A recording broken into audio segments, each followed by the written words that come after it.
समाजातील प्रत्येक घटना थेट आपल्यापर्यंत पोहोचवणारे आपलं हक्काचं न्यूज चॅनल क्रांती सूर्य न्यूज। संपादक शशिकांत राजवंत। आष्टा एसटी स्टँडवर बसमध्ये चढणाऱ्या एका महिला प्रवाशाचे सोन्याचे गंठण लांबवणाऱ्या परजिल्ह्यातील सराईत महिला आरोपीस जेरबंद करण्यात सांगलीच्या स्थानिक गुन्हे अन्वेषण शाखेला यश आले आहे। स्थानिक गुन्हे अन्वेषण विभागाकडून मिळालेल्या माहितीनुसार पोलीस पथकाने या कारवाईत 1,40,000 रुपये किमतीचे सोन्याचे गंठण आणि रोख रक्कम असा एकूण 1,40,180 रुपयांचा मुद्देमाल हस्तगत केला असून कामिना प्रकाश चौगुले वय 39 वर्ष राहणार बेघर वसाहत शाहूनगर कागल तालुका कागल जिल्हा कोल्हापूर असे अटक करण्यात आलेल्या संशयित महिला आरोपीचे नाव आहे। मिरज येथील रोहिणी हौसेराव बल्लाळ या 14 जुलै 2024 रोजी सकाळी आष्टा एसटी स्टँड येथे बसमध्ये चढत असताना अज्ञात चोरट्याने त्यांच्या बॅगमधील पर्समधून 10 ग्रॅम वजनाचे सोन्याचे गंठण चोरून नेले होते। या प्रकरणी आष्टा पोलीस ठाण्यात गुन्हा दाखल करण्यात आला होता। जिल्ह्यातील मालमत्तेविरुद्धचे गुन्हे उघडकीस आणून कारवाई करण्याचे निर्देश सांगली पोलीस अधीक्षक तुषार दोशी यांनी दिले होते।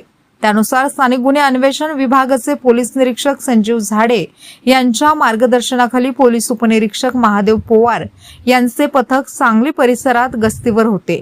गस्ती दरम्यान पोलीस अंमलदार ऋषिकेश सदामते व विनायक संधी यांना गुप्त बातमीदाराकडून माहिती मिळाली की रेकॉर्डवरील महिला गुन्हेगार कामिना चौगुले ही चोरीचे दागिने विकण्यासाठी सांगली बस स्थानक परिसरात येणार आहे। माहिती मिळताच पथकाने सांगली बस स्थानक परिसरातील कृष्णा बंगल्याच्या भिंतीजवळ संशयितरित्या थांबलेल्या कामिना चौगुले हिला महिला पोलीस अंमलदार सपना गराडे व सुनीता शेजाळे यांच्या मदतीने ताब्यात घेतले।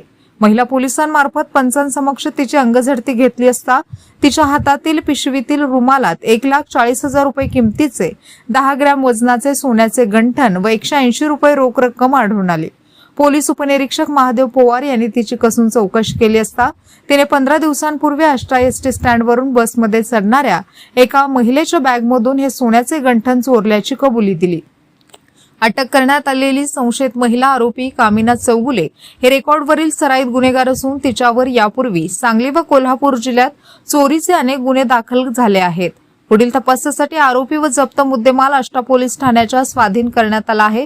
ही धडक कारवाई सांगलीचे पोलीस अधीक्षक तुषार दोशी, अपर पोलीस अधीक्षक कल्पना बारवकर यांच्या मार्गदर्शनाखाली स्थानिक गुन्हे अन्वेषण विभागाचे पोलीस निरीक्षक संजीव झाडे, पोलीस उपनिरीक्षक महादेव पोवार, सहाय्यक पोलीस फौजदार Sapna Garade, police head constable Sandeep Patil, Atul Mane, Sandeep Gurav, Sunita Shejale, police शिपाई ऋषिकेश सदामते, विनायक संधी, अभिजित माळकर, संकेत कानडे, गणेश शिंदे, महेश कुंभार तसेच सायबर पोलीस ठाण्याचे कॅप्टन गुंडवाडे व विजय पाटणकर यांच्या पथकाने केली आहे।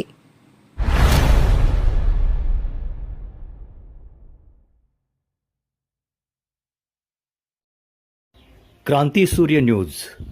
संपादक शशिकांत राजवंत। सबस्क्राइब करा,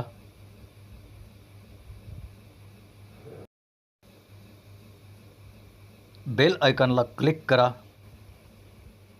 आणि लाईक करायला विसरू नका।